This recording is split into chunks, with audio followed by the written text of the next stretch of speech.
You use it daily. But do you know why? Every keyboard you've ever used follows the same weird, seemingly random layout. None of it was built for you. It fixed a long-gone problem. Think about where alphabetical order shows up in your life.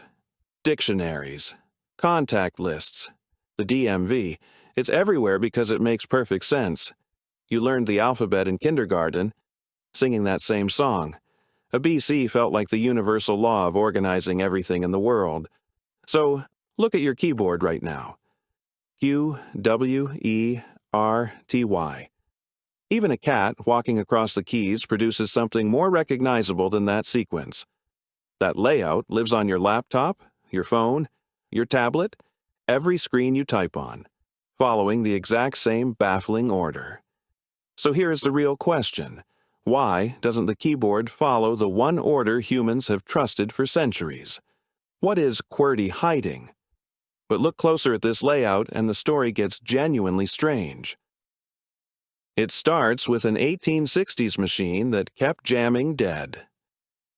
QWERTY was solved 150 years ago by a single engineer battling a mechanical nightmare he had accidentally built himself. 1860s. Christopher Latham Sholes, a Milwaukee newspaper editor, obsessively builds a machine that prints faster than any human hand. His early prototype looked nothing like a modern keyboard. 2 rows of piano-style keys arranged in perfect alphabetical order from A to Z. It worked until someone typed really fast. The machine lurched, screeched, and seized up solid. Total mechanical meltdown on the first try. Each key drove a metal type bar that swung to stamp letters on paper. Hit 2 neighbors fast, the arms locked up midair. The typist stopped, reached inside the machine with ink-stained fingers, and pried apart jammed metal arms.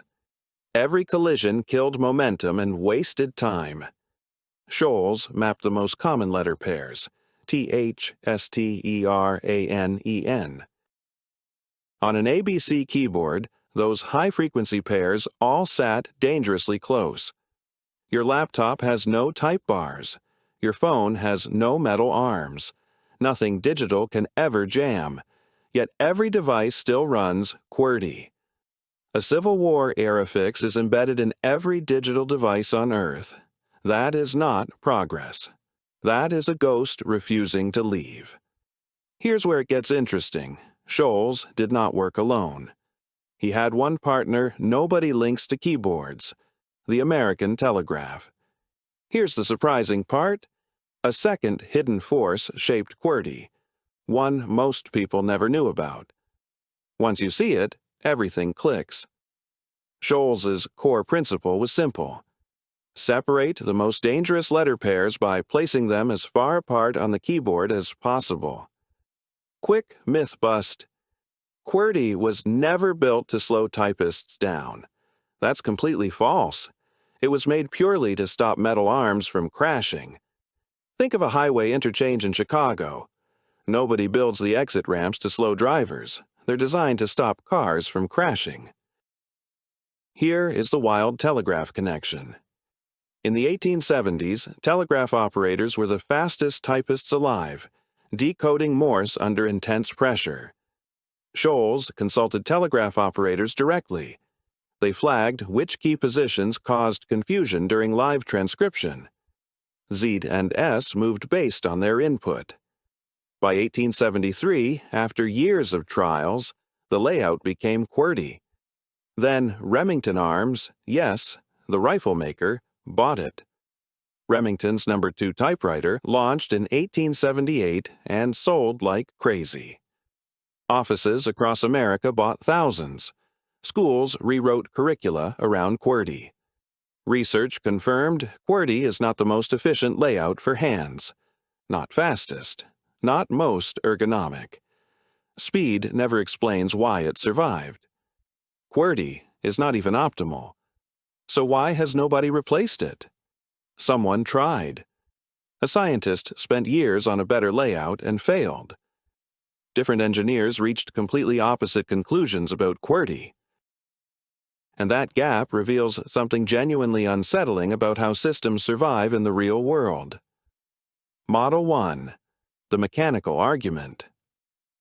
QWERTY separated the most common letter pairs to stop type bar collisions, confirmed by Scholz's original engineering notebooks. Supporting Model 1. Scholz did not sketch QWERTY in one afternoon. He ran years of trials with real typists, fixing wherever jams reoccurred. Model 2.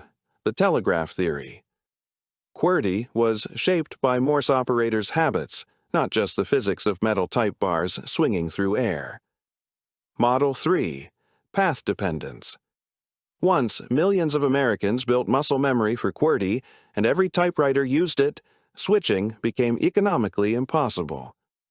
In 1932, August Dvorak designed a keyboard around letter frequency and ergonomics.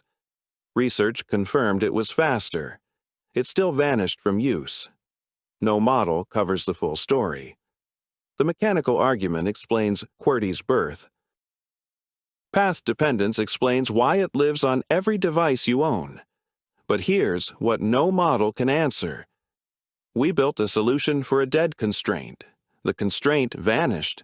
The solution stayed. Where else? Here's the uncomfortable truth. QWERTY is not a design. It's a fossil.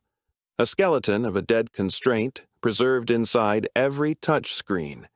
You're typing on an 1868 solution built for metal arms that jammed.